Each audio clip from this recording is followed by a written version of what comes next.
do you think that your mission and vision has changed with the growth of your channel? No, I think the growth of my channel would get in the way of the initial mission and vision.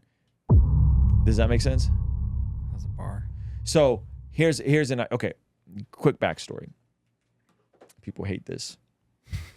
People hate this story, but it is what it is. In 2011, my wife and I found ourselves technically in over $100,000 in debt.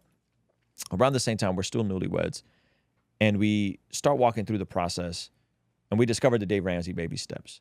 And we're like, yo, the Dave Ramsey baby steps are fire. Like, this is great. And so coming from poverty, coming from not a lot of financial literacy, especially around biblical concepts, right? From biblical concepts, from the Proverbs. We walk through this process. In the middle of the process, we get sued, our accounts get levied, life is a mess. And we just persevere. We keep going. And then within 18 months, we're debt free. Oh. And it's the most amazing, liberating feeling ever. And at the same time, 2012, as I think we got out of debt the end of 2011, 2012, we start doing shows, more shows. We did some before, but more shows with the Reach Records guys. Now, the Reach Records guys, this is a different time in Reach Records. This is like preachy Lecrae still, right? This is the Lord kill me if I don't preach the gospel Lecrae. So he attracted those sorts of fans. And I remember being in the middle of this debt-free journey. And the cool thing about handling finances is if you start figuring out God's ways of like, live on less than what you make, have a budget, save money, get out of debt, tithe, save. You start doing these things, all of a sudden the other areas of your life start clicking, meaning that you start losing weight. Oh. Your marriage gets better. You become better at your career and your craft, right? And ultimately, like your heart changes because we always read, we looked at this yesterday, right? We look at this verse and we go, oh, God will give you the desires of your heart. Right? God give you the desires of your heart. But the interesting thing about that is that's actually predicated on trust in the Lord, trust in the Lord, and do good, dwell in the land, enjoy the safe pastures, take delight in the Lord, and he will give you the desires of your heart. Commit your ways to the Lord. So God's giving you of your heart is predicated on you delighting in the Lord, committing your ways to the Lord, right? And doing good. Because your heart changes when you do those things. So my heart changed. My heart changed to like, hey, God actually has a whole lot to say about like how we handle finances, about how we do our marriage, about how we do these things. And I started discovering that God's will for my life was not a destination. It was not like, my destiny in the Lord is the desires of my heart. God's will for my life was in God's ways for my life. And God's ways for my life were in God's word for my life. So if I get into God's word and I do God's ways, I will always be in God's will.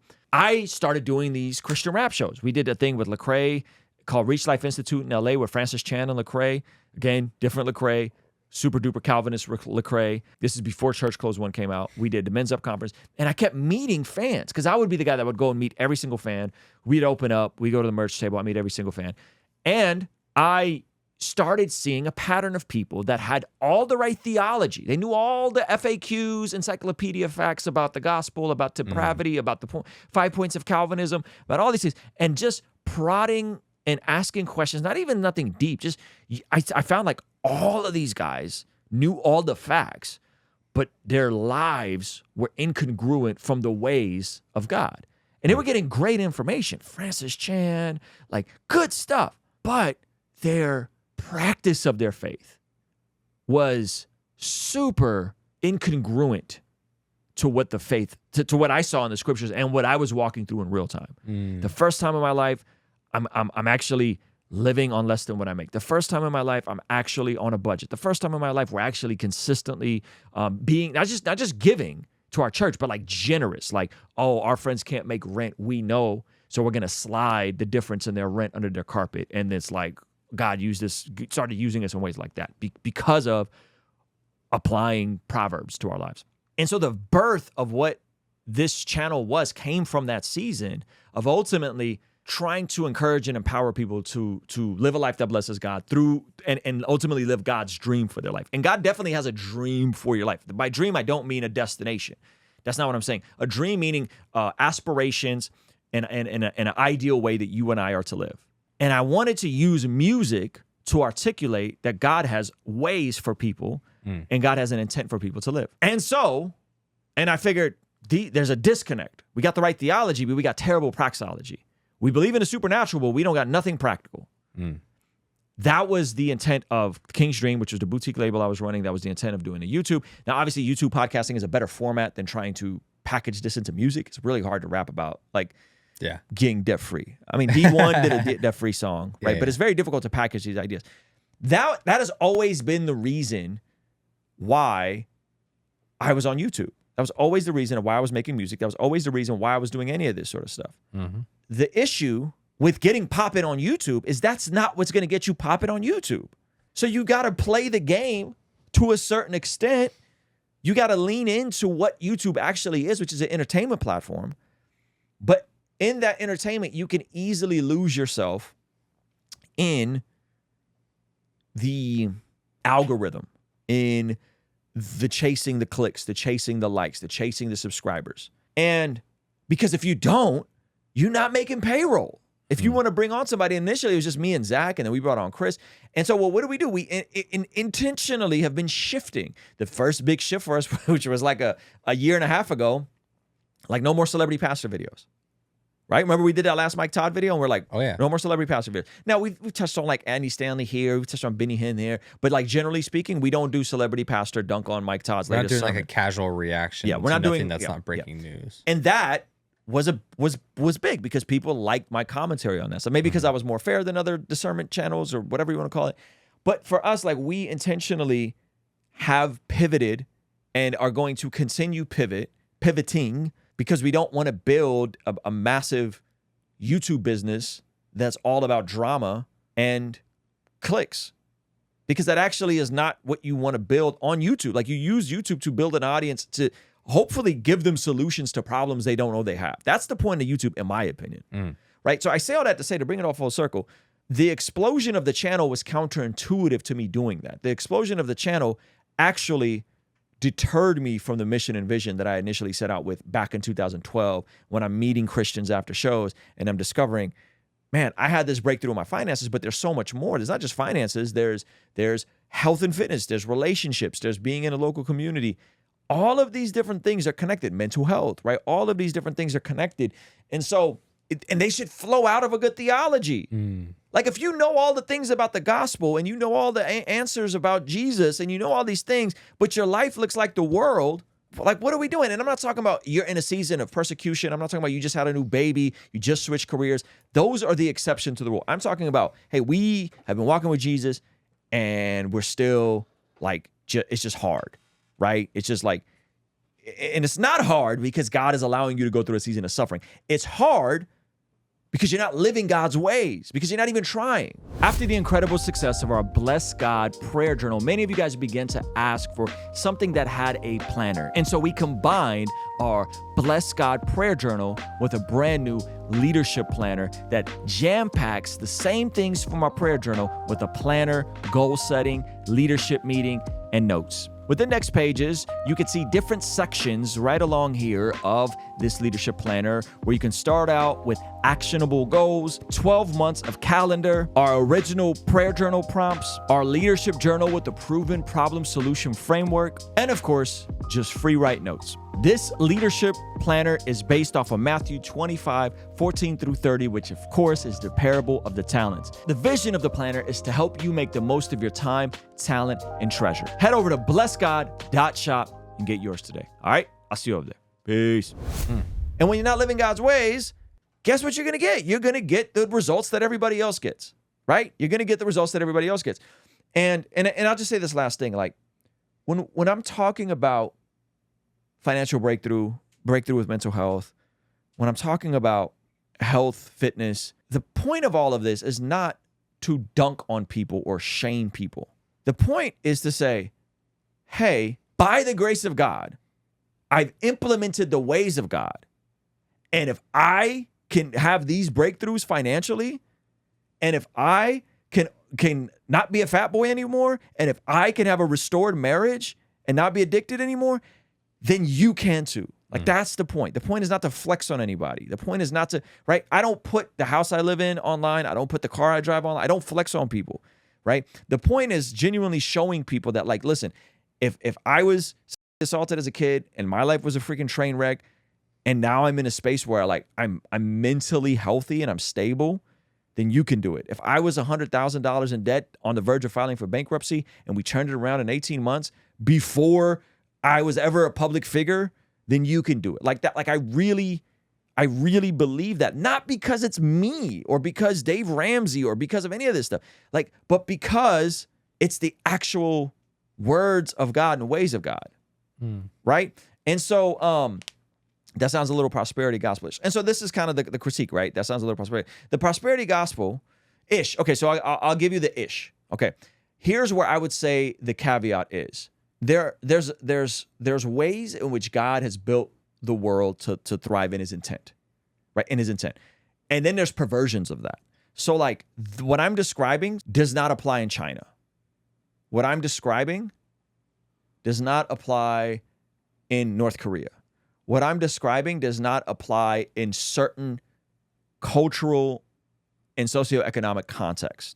In the West, what I'm describing does work. It works. It just does. If you're of able body, sound mind, and you don't have some crazy tragedy hit you. I think what happens is when we're talking about basic math, talking about basic, hey man, you want to be fit? Eat less processed foods, get more chicken and broccoli, do 10,000 steps a day, strength train, and do that long enough, you're going to get healthy. That's math. Like, I'm sorry if that like, okay, but there's somebody somewhere with a thyroid issue. Yes, there is. There's somebody somewhere that has worse genetics than you. Yes, there is. But the thing that's frustrating is that we'll always want to go to the exception to the rule instead of looking at, is what I'm saying generally true? Is what I'm saying generally true? If you're overweight and you eat more chicken and broccoli and you cut out the high processed, high caloric foods and you walk 10,000 steps a day and you strength train, will you or will you not lose weight? You'll definitely lose weight. You will lose weight. 100%. If you're in debt right now and you get a budget that is written out every single month and you create a debt snowball, you save an emergency fund, you start living on less than what you make, will you, generally speaking, pay off that debt and get out of debt? Generally speaking, you will. Yes. That doesn't mean you're going to be a billionaire. That doesn't mean you're going to have abs. But generally speaking, you will. And what we do is, because maybe we're going through a dark season, because maybe we're in a tough spot, we go, yeah, but that sounds prosperity-ish. No, that sounds like math. That sounds like math. That's what it is. It's the law of thermodynamics.